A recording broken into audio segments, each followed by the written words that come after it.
नमस्कार मु ममता स्वागत करुछि आपण माननकु मो चैनल ओडिया घर चलणी को। चिकेन छोटरू बड़ समस्तंकर प्रिय होई परिछि। आपण माने समस्ते तो चिकेन रो विभिन्न वेराइटी सब बनाउथिबे, टेस्ट मध्य पूरा जबरदस्त थिबो। मु आज आपण मानक सहित अति सहजरे आ सुंदर भाबरे गोटे चिकेन रो रेसिपी शेयर करबी। तो चलतु डेरी नक देखी ना। चिकेन को ये भल भाव धोई देछि। सोरिष तेल टिके चीनी गोटा गरम मसला फुटीगला दुईटी मीडियम साइज पियाज को सरू सरू लंबा करी काटिली ताकू देदेली। पियाज को आम जिते भाजवा मीडियम हिट में भाजवा जद्वारा कि पियाज तलू लगनी पोड़बनी। ये मोर पियाज भाजी हो सारापर धोई रखि चिकेन को देदेली। 7 ରୁ 8 मिनिट ये चिकेन को आम भाजी नवा भल भाव। एमिति करिबा द्वारा चिकेन रो टेस्ट बहुत ही भल आसी थाए। तो चलतु यही समय रे ही आम आमर मसला को प्रिपेयर करदबा। एठी मु जीरा अदा रसुण पियाज दुईटी सुखिला लंका को ग्राइंड करनी आउ दुईटी पियाज को मध्य एमिति ग्राइंड करके रखी दीची। आ दुईटी टमाटर को मध्य लंका गुंड हलदी गुंड लुण एवरेस्ट मसला। एठी चिकेन आमर भाजी हो गलानी। मते जेतिकी मसला आवश्यक से अनुसार मु ऐड करी।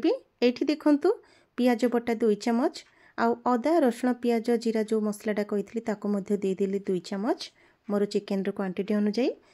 एबे 7 ରୁ 8 मिनिट पाखापाखी भलोरे भाजी नवा कंचापन जीवा पर्यंत। ग्राइंड करिथिबा टमाटो लंका गुंड हलदी गुंड लुण आउ एवरेस्ट मसला को दे दबा।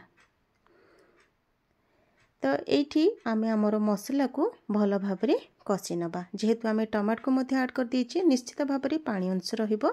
तो आपको यही मसलाटा पूरा भल भाव कुक है पर्यंत आम भल भाव पूरा कषि नवा। ये आपण मैंने देखुवे पूरा झोला झोला होती माने पानी अंश अच्छी। आपको आपण मैंने मीडियम हिट रे ही भल भाव कुक करेंगे जद्वारा कि आमर चिकेन करीटी पूरा जबरदस्त हो पार।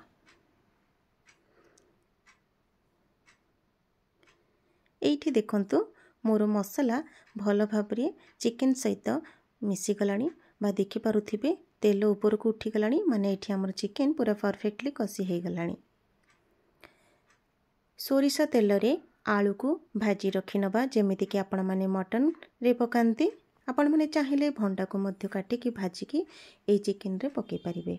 आ टेस्ट बहुत ही बढ़िया लागिवो जेमिति आपण माने मटन खाउचंती। कलर देखंतु पूरा जबरदस्त अच्छी ना। मुझे कौन सी कलर पकईची। एबे भजा रखि आलू को देदबा। आलू को पकई सारी आउ 5 मिनिट पर्यंत टिके कषि नबा। जेकोसी नॉनवेज हो कि कौन तरकारी आइटम हो गरम पानी देवे तरकारीटा बहुत ही भल लगी थाए। तो पानी पूर्व मु प्रस्तुत करी रखी जेतिकी आवश्यक झोल से अनुसार देदेली। आपण माने जेतिकी चाहूथिबे सेमिति ही देबे क्वांटिटी अनुसार। तो जिते बड़े भल भाव आमर तरकारी फुटीज आपको कभर करनवा प्रायतः 20 मिनिट पाखापाखी। चिकेन आउ आलू भल भाव जमीती सीझीज। ये देखंतु चिकेन आउ आलू आमर बहुत ही भल भाव सीझी जाइए। टेक्सचरटा देखंतु कलर देखंतु बहुत ही बढ़िया। वर्तमान तरकारी को गोटे जगह को काढ़ी नवा। आपण माने यही तरकारी को गरमा गरम भात नान पराठा रोटी सहित मध्य सर्व कर परिबे। घरर समस्त को बहुत ही पसंद आसीबो। जदि एबे जाई ए रेसिपी को ट्राई करनाहांती तो संगे संगे बनै नियंतु।